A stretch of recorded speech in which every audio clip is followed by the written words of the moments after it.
Amada, amada igreja do Senhor Jesus Cristo, boa noite, graça e paz do nosso Deus. Louvamos a Deus, desculpa, por mais um domingo, nós estarmos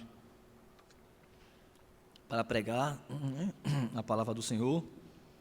E eu quero convidá-los a abrir Gênesis capítulo 4, verso 1 até o verso 16. Gênesis 4, 1 a 16, que diz assim: coabitou o homem com Eva, sua mulher. Esta concebeu e deu à luz a Caim. Então disse: adquiri um varão com auxílio do Senhor. Depois deu à luz a Abel, seu irmão. Abel foi pastor de ovelhas, Caim lavrador. Aconteceu que, no fim dos tempos, trouxe Caim do fruto da terra uma oferta ao Senhor. Abel, por sua vez, trouxe das primícias do seu rebanho e da gordura deste. Agradou-se o Senhor de Abel e de sua oferta, ao passo que Caim, de sua oferta, não lhe agradou. Irou-se, pois, sobremaneira Caim, descarrilho o semblante. Então lhe disse o Senhor: por que andas irado, e por que descaiu o teu semblante? Se procederes bem, não é certo que serás aceito? Se todavia procederes mal, eis que o pecado jaz à porta. O seu desejo será contra ti, mas a ti cumpre dominá-lo. Disse Caim a Abel, seu irmão: vamos ao campo? Estando eles no campo, sucedeu que se levantou contra Abel, seu irmão, e o matou. Disse o Senhor a Caim: onde está Abel, teu irmão? Ele respondeu: não sei. Acaso sou eu tutor do meu irmão? E disse Deus: que fizeste? A voz do sangue do teu irmão clama da terra a mim. Eis agora, pois, maldito por sobre a terra, cuja boca se abriu para receber de tuas mãos o sangue do teu irmão. Quando lavrares o solo, não te dará a tua força, serás fugitivo e errante pela terra. Então disse Caim ao Senhor: é tamanho o meu castigo que já não posso suportá-lo? E eis que hoje me lanças da face da terra e da tua presença. Hei de esconder-me, serei fugitivo e errante pela terra. Quem comigo se encontrar, me matará. O Senhor, porém, lhe disse: assim qualquer que matar Caim será vingado 7 vezes. E pôs o Senhor o sinal em Caim, para que não fizesse morte quem quer que o encontrasse. Retirou-se Caim da presença do Senhor e habitou na terra de Nod, a oriente do Éden. Vamos orar? Senhor nosso Deus, Pai bendito, queremos te rogar neste momento pela tua bênção, que o Senhor nos abençoe na exposição da tua palavra, que nós possamos cada vez mais diminuir e que o Senhor apareça, a tua glória. Ó Deus, nos ajuda, desvenda nossos olhos para contemplarmos a beleza da tua lei, que possamos pregar o teu evangelho, tua palavra, para alimentar o teu povo, Deus. Perdoa nossos pecados, nossas ofensas, em nome de Cristo Jesus. Amém. Amada igreja do Senhor Jesus, neste texto que acabamos de ler, iremos ver a escalada do pecado na linhagem de Caim. Vemos como se deu já a queda, né? Adão, Eva, a inversão, Satanás vai para Eva, depois Deus restaura a ordem, né? Vai a Adão, vimos a questão do legalismo de Eva, e por aí vai. Então nós já vimos isso, como se deu essa queda. O primeiro casal caiu em tentação de ser igual a Deus, de conhecer o bem e o mal, isto é, queriam decidir por si mesmo o que é bom e o que é mal. Autonomia é o nome disto. Desejavam ser autônomos. Gênesis 4 delineia as consequências dessa rebelião para com as 7 gerações seguintes.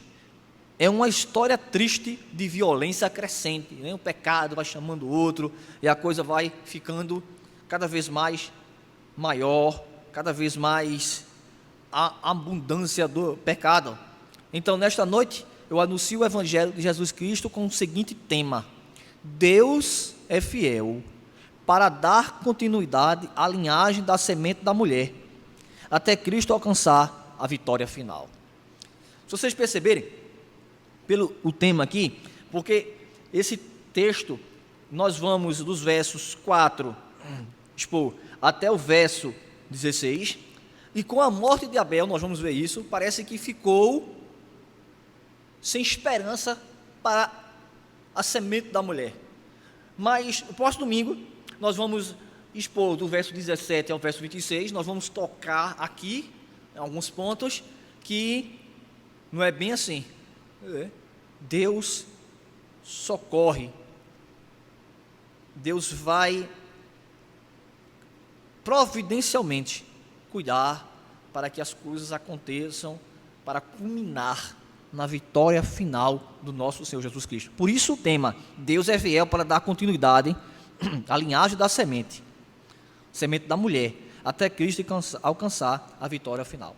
Então o objetivo do narrador, do escritor, era dar ao povo da aliança a certeza,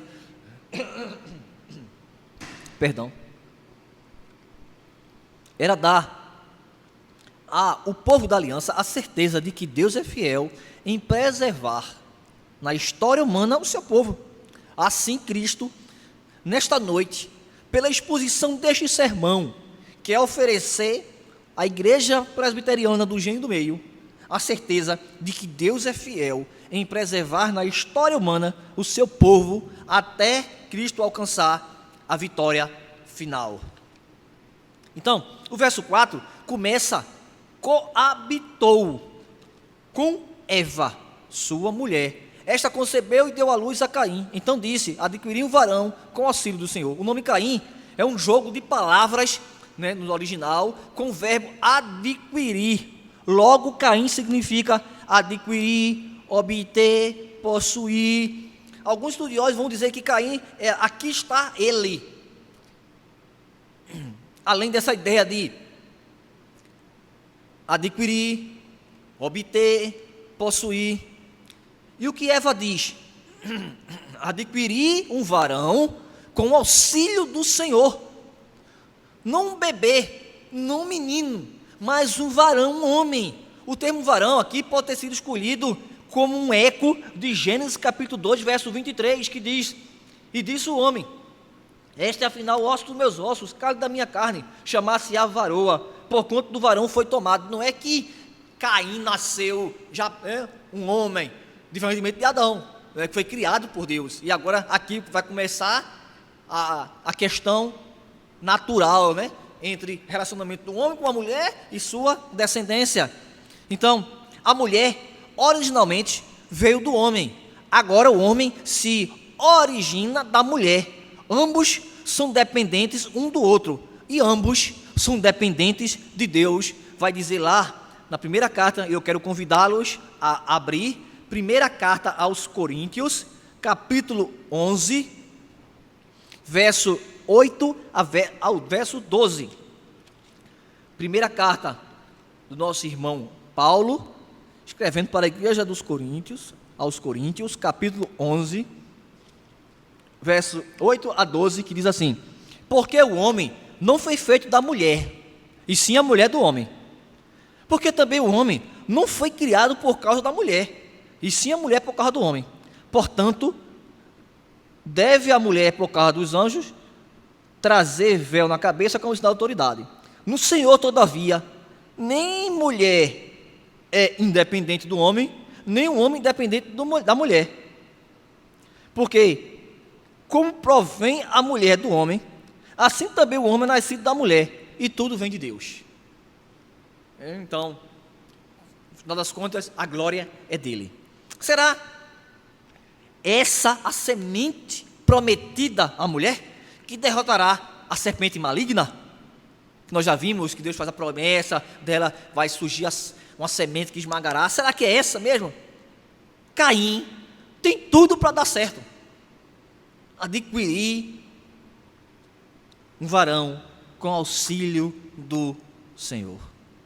A sua mãe testemunha que ele nasceu com o auxílio do Senhor. Ele começou a vida com o Senhor como primogênito, teria direito à herança. Porém, o favoritismo do primeiro, Caim, é rejeitado. E isso dá início a um importante tema do livro. Por quê? Do livro de Gênesis. Porque sabemos que o primeiro, primogênito, tinha um direito, mas mostrando que Deus não faz acepção de pessoas, mostrando que haverá aqui mudança nisso. Veja, Ismael nasce primeiro, mas a bênção é para Isaac. Esaú nasce primeiro, mas a bênção é para Jacó. Essa vai ser uma dinâmica, né? Um fluxo da história aqui do livro de Gênesis. Outro ponto que merece ser destacado é que a semelhança do seu pai, Caim também é lavrador. Caim é a semente da mulher. Bem, foi isso o que Eva deve ter pensado. Eva também deu à luz a outro filho, Abel. Abel pode ter sido o irmão gêmeo, visto que o narrador só menciona uma vez: coabitou Eva com o homem. Coabitou o homem com Eva, sua mulher, está no capítulo 4, verso 1. O nome Abel significa vapor, vaidade, como em Eclesiastes, vaidade, tudo é vaidade. E nessa narrativa, Abel vive em conformidade com seu nome, sendo vero vapor. Porque qual a ideia aqui do nome Abel, de vapor? Aquilo que é rápido, aquilo que se evapora. Então, a vida de Abel foi assim, foi muito rápido. E aqui já tem uma aplicação para nossas vidas. Muitas vezes as pessoas dizem, principalmente igrejas bem mais moralistas, bem mais legalistas, penso que essa seja a palavra mais adequada, diz assim: fulana usa brinco, a irmã que é daquela igreja, corta o cabelo, isso é vaidade, isso é pecado. Eu entendo o que ela quer dizer aí, em certo sentido isso, mas a palavra vaidade é aquilo que é rápido, aquilo que é passageiro. Então, por isso que vaidade, tudo é vaidade. Então, o nome de Abel condiz, anda em conformidade com aquilo que a vida dele foi. Abel nos faz lembrar a descrição do servo sofredor de Isaías. Ele foi oprimido e humilhado, mas não abriu a boca. Como cordeiro foi levado ao matadouro, e como ovelha muda perante os seus tosqueadores, ele não abriu a boca. O conflito da narrativa começa a partir dos versos 1 até o verso 5. E aqui há uma coisa interessante, irmãos. Veja, o verso 3 diz assim: que Caim trouxe, ou do fruto da terra, uma oferta do Senhor. Depois diz: Abel, das primícias do seu rebanho e gordura deste. E depois tem um paralelismo que diz: agradou o Senhor de Abel e de sua oferta, está lá no verso 4, parte B. E a inversão, ao passo que de Caim e de sua oferta não se agradou. Sempre surge uma pergunta: por que o Senhor se agradou de Abel e de sua oferta, e não de Caim e da sua oferta? Lemos que Abel, por sua vez, trouxe das primícias do seu rebanho e da gordura deste. Abel obedeceu à lei de Deus, que demandava que se ofertasse o melhor, o primogênito sem defeito, inclusive, especialmente a gordura para ser queimada no altar. Logicamente que a positivação, quando Moisés recebe, a lei, certo? Esses textos que nós vamos ler, Êxodo capítulo 13, por favor, abra por Êxodo capítulo 13, versos 2,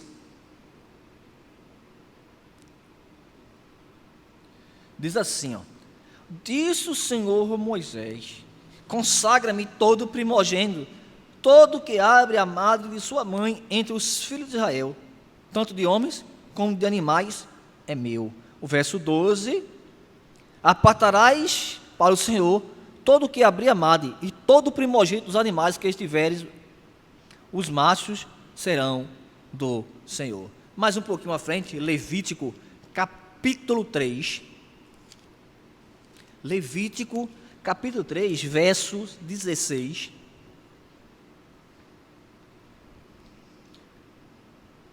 Diz assim, Levítico capítulo 3, verso 16.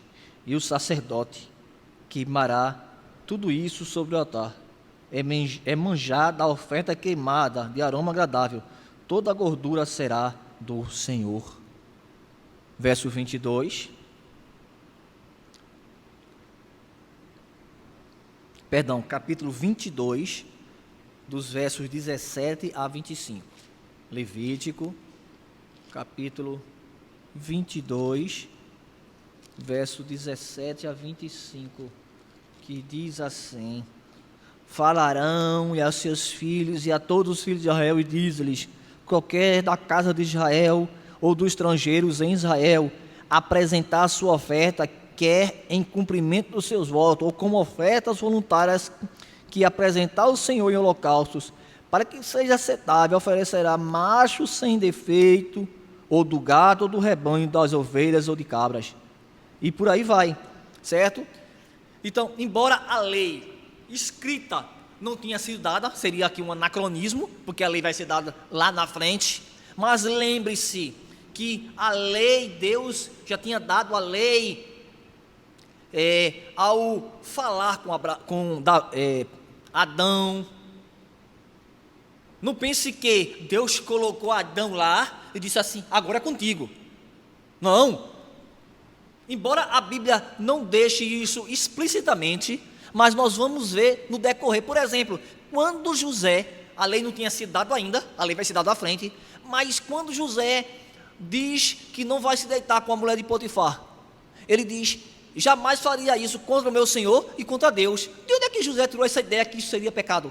Se não haveria nada escrito.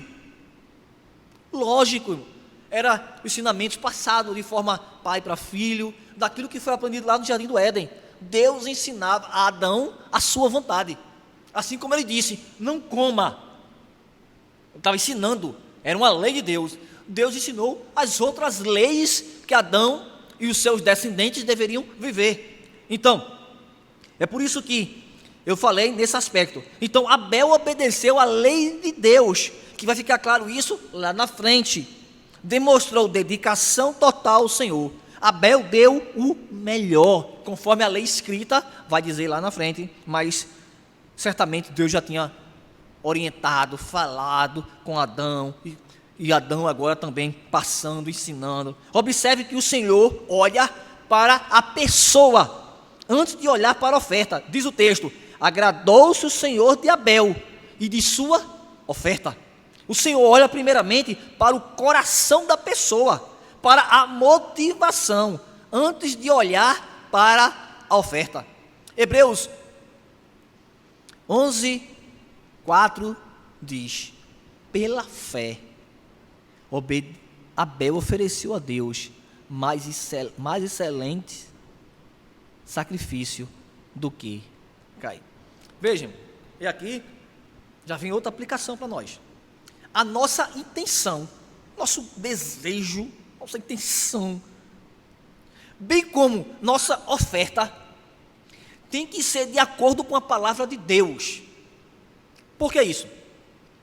Eu posso ter uma intenção correta, dizer assim: eu quero adorar a Deus, mas a forma que eu vou fazer isso não está de acordo com aquilo que a Bíblia diz, então isso é uma falsa adoração. Por exemplo, muitos dizem assim: o que importa é adorar a Deus, então lá, começa a bater palma, não é tão grave a bater palma, deixa eu só corrigir, né? Mas aí quer dançar, quer, no culto, fala no culto, querem pular, querem correr dentro da igreja e diz assim: eu estou adorando o Senhor, essa é a motivação. Peraí, calma, as motivações de adorar tem que estar bem coadunada com a forma que você vai adorar. E como é que eu sei que a forma correta de adorar é de acordo com aquilo que Deus diz? Eu não posso inventar adoração, isso é falsa adoração, quebra do segundo mandamento. Mas também o oposto também é diferente, é igual, perdão, a mesma crítica que você tem a motivação correta, mas o adora de forma errada, é pecado.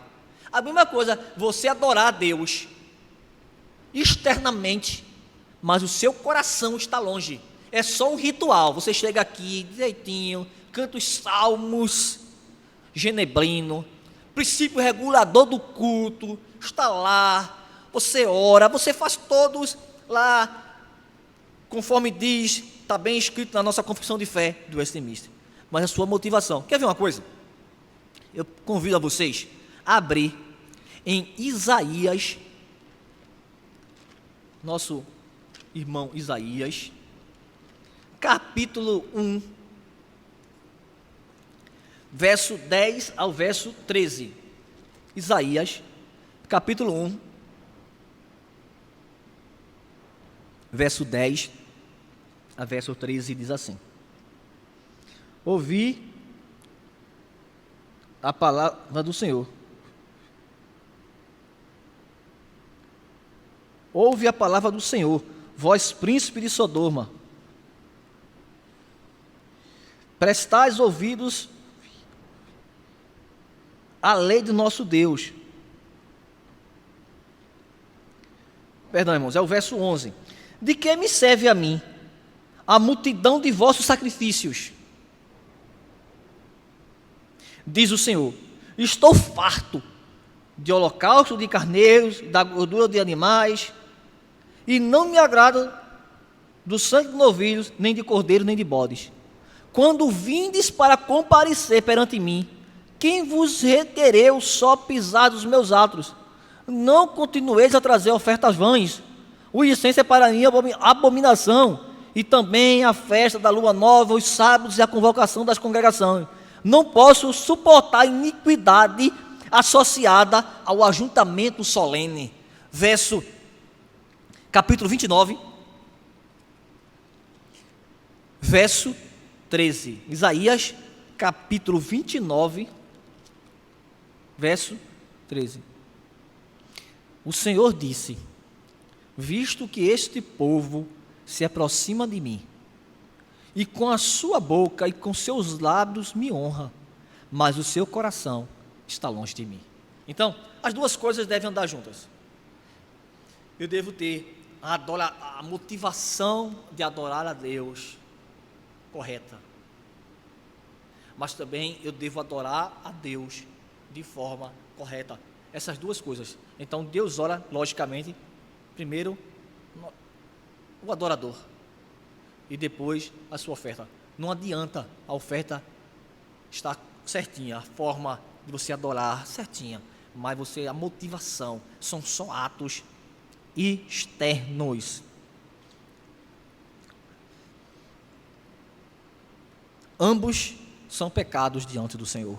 Olhemos agora para Caim, que em contraste trouxe apenas alguns do fruto da terra. Alguns do fruto da terra. A palavra primícia está notavelmente ausente nesta oferta de Caim. A oferta de Caim é bastante superficial. Ele não confia em Deus. Portanto, de Caim e de sua oferta não se agradou o Senhor. Deus rejeita Caim, o primogênito, e aceita o mais novo, Abel. Como consequência da rejeição de Deus, irou-se, pois, sobremaneira Caim, e descaiu-lhe o semblante. Está lá no capítulo 4, verso 5, parte B. Caim ficou com tanta raiva de Deus, com muita raiva de Deus, porque Deus não aceitou sua oferta. Caim também teve inveja de Abel, seu irmão. A ira dele, de Caim, era tanta que estava na cara, como nós dizemos aqui. Decaiu-lhe o semblante.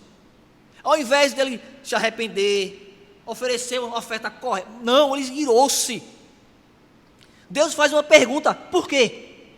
Como aconteceu em Gênesis 3:9, Deus começa a sua admoestação com uma indagação que se destina a permitir que o pecador, Caim, o ouvinte, confesse o seu pecado. Verso 7 diz assim, capítulo 4, verso 7: se procederes bem, não é certo que serás aceito? Se todavia procederes mal, eis que o pecado jaz à porta. Mesmo depois da queda no pecado, o Senhor sugere que Caim ainda pode fazer o bem, isto é, proceder bem, obedecer a Deus. Caim não é um desamparado, uma vítima de Satanás, uma vítima da sociedade, nem do pecado original de Adão, mas pode combater o pecado, proceder bem e ser aceito. Você não será aceito. A pergunta demanda a resposta, requer-se fé para se crer que Deus faz sempre o que é certo. Caim, contudo, ao deixar a pergunta sem resposta, mostra carência do tipo de fé que agrada a Deus. Vai dizer grosso alto, se procederem bens, não é certo que serás aceito? É uma pergunta. Procederem mal, eis que o pecado jaz à porta. Se todavia procederes mal, eis que o pecado jaz à porta, o seu desejo será contra ti, mas a ti cumpre dominá-lo. Verso 7, parte B.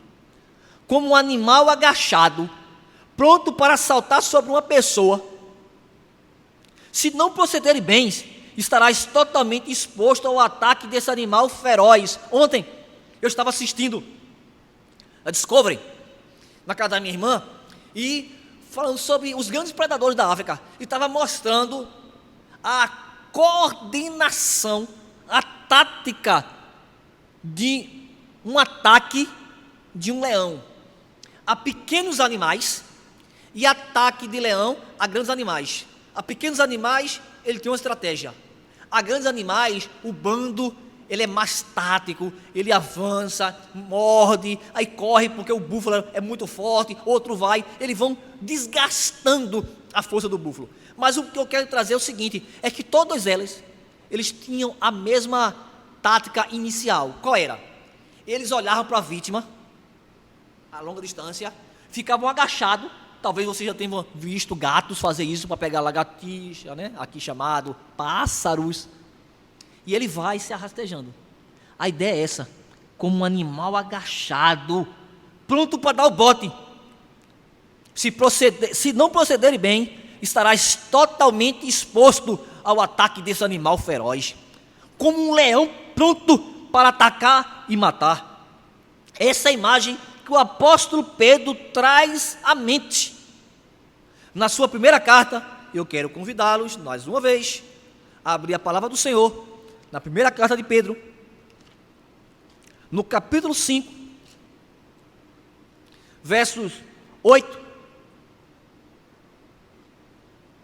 Capítulo 5, verso 8, diz assim: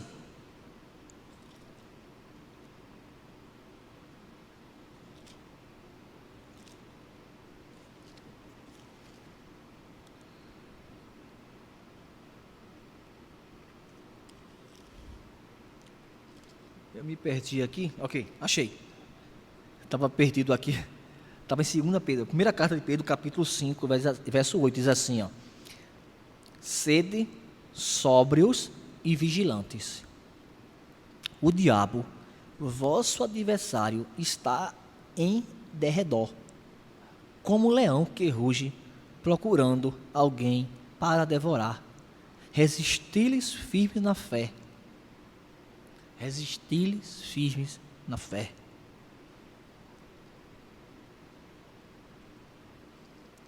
Pode-se pensar aqui na ideia de um leão, mas, de acordo com o contexto de Gênesis, outro animal vem à mente, não um leão, mas a serpente, o arqui-inimigo de Israel, a serpente que tentou Adão e Eva, a serpente que está pronta para ferir de novo, já na segunda geração. Dessa vez, ela, a serpente, tenta Caim, o primogênito. Deus adverte a Caim: procede bem, mas Caim se recusa a ouvi-lo. Toda vez que o homem se recusa a ouvir a voz de Deus, nas Escrituras, na pregação, terá graves consequências na vida dessa pessoa. É por isso que inicialmente, quando nós oramos, nós dissemos: Senhor, desvenda os nossos olhos, abre a nossa mente, abre os nossos ouvidos para ouvir a Tua palavra, e não somente ouvir, Senhor, mas para ouvir e guardar, porque certamente Caim ouviu, mas ele não guardou. Toda vez que o homem não guarda, não é praticante da palavra de Deus, das advertências do nosso Senhor Salvador Jesus Cristo, tal pessoa terá graves problemas, graves consequências na vida dela. Procede bem, mas Caim se recusa a ouvi-lo. Em vez disso, nutre ira contra Deus, inveja contra o irmão Abel. A história chega ao ápice no verso 8. Disse Caim a Abel, seu irmão: vamos ao campo. Todo crime, a lei vai dizer posteriormente, e é o que está por trás aqui, como eu falei, Deus, dado a sua lei, tinha dado a Adão. Todo crime cometido no campo era considerado como premeditado. Na lei, a circunstância em que um crime é cometido no campo, isto é, fora do alcance do socorro, é prova de premeditação. Deuteronômio, mais uma vez, capítulo 22, verso 25 ao verso 27. Porém, se algum homem no campo achar moça desposada e a forçar e se deitar com ela, então morrerá só o homem que se deitou com ela. Matar alguém distante abafa os gritos de socorro da vítima e não deixa testemunha. É o crime perfeito. Você leva alguém para a mata e mata essa pessoa. Ninguém escuta o seu grito. Assim tem acontecido, irmãos. Ainda hoje, quantas pessoas têm matado seus irmãos no coração, onde ele pensa que ninguém está vendo. Eu tenho ódio do meu irmão, eu tenho ódio daquele presbítero, eu tenho ódio, e talvez você nem expresse, mas você fala no seu coração, ninguém está vendo. Quantos crimes são cometidos, quantas leis injustas têm sido feitas na calada da noite, pois ninguém está vendo, não tem testemunhas para me acusar. Mas certamente Caim está errado. Estando eles no campo, sucedeu que se levantou Caim contra Abel, seu irmão, e o matou.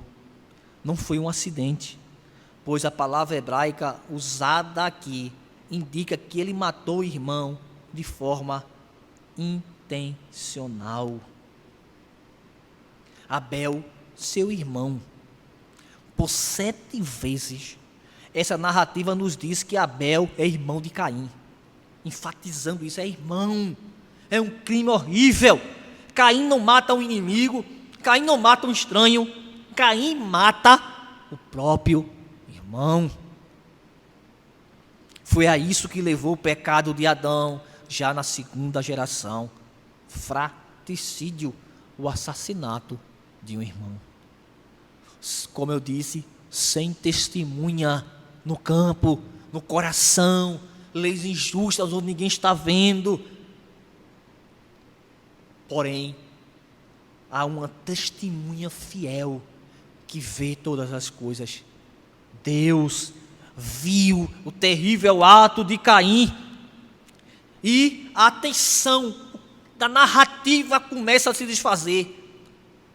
Assim como no pecado de Adão e Eva, Deus imediatamente estabelece o tribunal e passa a interrogar a Caim. Amada igreja do Senhor Jesus Cristo, dos versos 9 aos versos 16, acontece tipicamente ali um processo judicial. Há uma investigação dos versos 9 a 10. Uma sentença versos 11 a 12. E finalmente o banimento, verso 16. Verso 9 diz assim: disse o Senhor a Caim: onde está Abel teu irmão? Ele respondeu: não sei, acaso sou eu tutor do meu irmão? O assassinato praticado por Caim e agora sua mentira, ao dramatizar sua inocência, ele repete a tentativa de seu pai de ocultar o pecado. Isso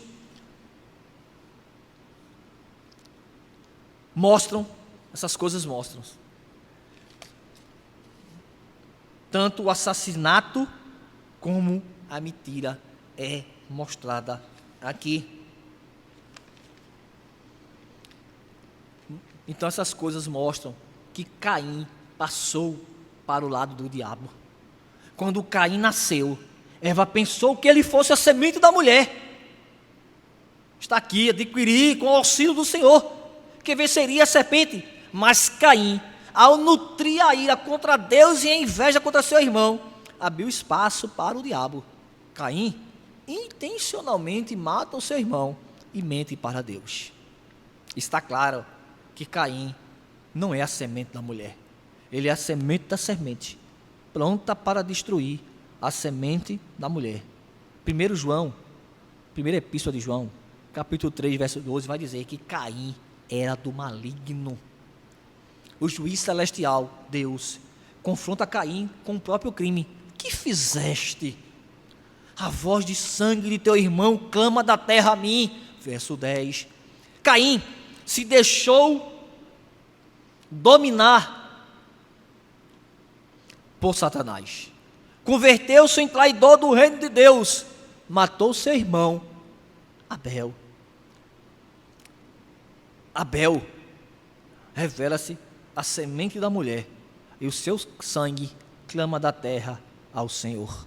No versículo 11, o juiz celestial, Deus, profere a sentença: eis agora, pois, maldito por sobre a terra, cuja boca se abriu para receber das tuas mãos o sangue do teu irmão. O derramamento de sangue polui a terra. Deus disse a Israel: não profanarás a terra em que estás, porque o sangue profana a terra. Está lá em Números 35, 33. Veja, irmãos, que aquilo que vai ser dado por escrito lá na frente, está tudo acontecendo aqui, mostrando que Deus tinha dado a sua lei, a lei verbal ao homem. O homem, ele fica inexcusável diante de Deus.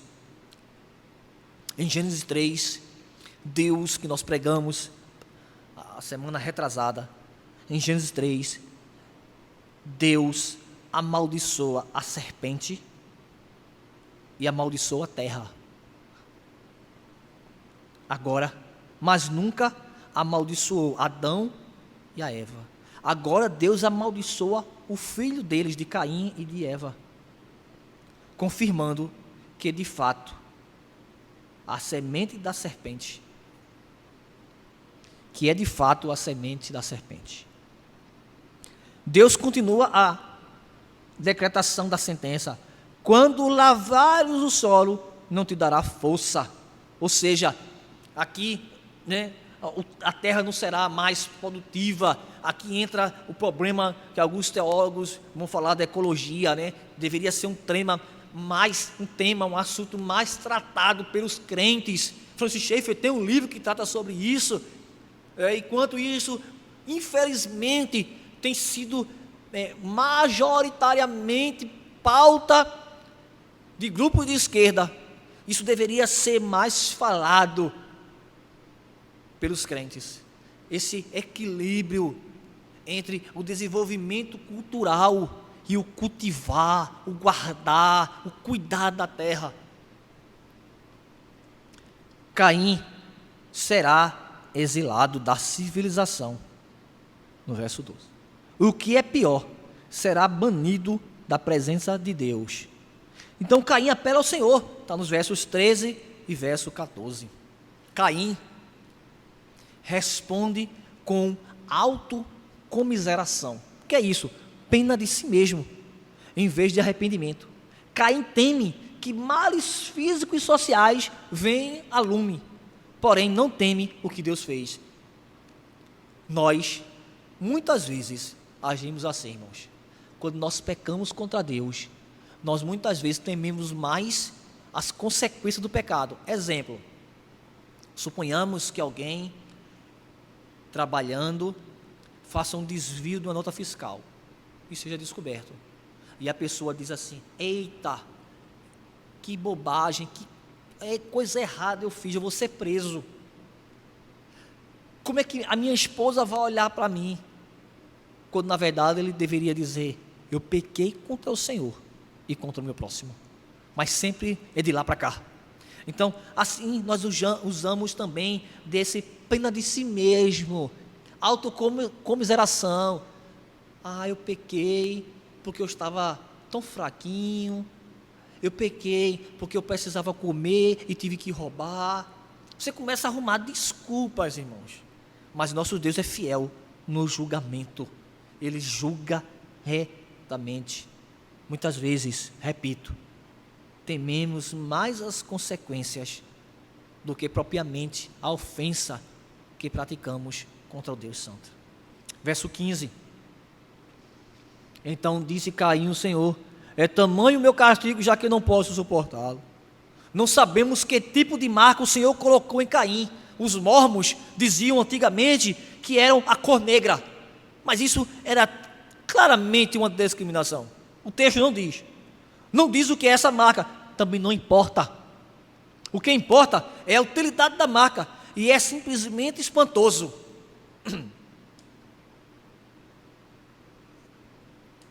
E aqui, irmão, eu tento sempre evitar as especulações. Sempre. O que é essa marca? É uma marca. O que é mais importante é a utilidade. E isso é simplesmente espantoso. Vejam, Caim tinha trocado de lado na batalha. Havia somado forças com o diabo. O Senhor o amaldiçoou com justiça. Esperaríamos que Deus o condenasse. Acabou-se. Pecou, acabou-se. Mas o que acontece aqui? Deus coloca uma marca nele para proteger sua vida. É uma marca da bondade e da misericórdia de Deus. Deus concede as suas boas dádivas, até mesmo aos traidores da sua causa. Assim como disse Jesus no Sermão do Monte: vosso Pai Celestial faz nascer o sol sobre maus e bons, e vir chuva sobre justos e injustos, mostrando a bondade de Deus para com a sua criação. Mateus capítulo 5, verso 45. É assim a bondade e a misericórdia do nosso Deus. Até mesmo o traidor Caim recebe a misericórdia do nosso Deus. No verso 16, Caim, que foi gerado, diz lá o verso 16, o Senhor, porém, lhe disse, retirou-se Caim da presença do Senhor e habitou na terra de Nod, a oriente do Éden.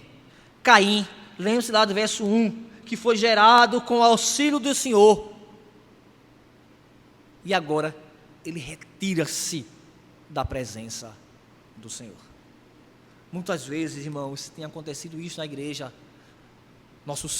Os pais batizam, faz a aliança, traz seus filhos nessa atitude de aliança com o nosso Deus. O pastor vai e batiza, o filho recebe as bênçãos pactuais. Ele nasce, podemos dizer assim, com o auxílio do Senhor. E muitas vezes no desenvolvimento da sua vida, no crescimento, a rebeldia, em não querer ouvir os conselhos dos pais, em não querer ouvir o pastoreio dos presbíteros. No final, muitos jovens têm se retirado da presença do nosso Deus.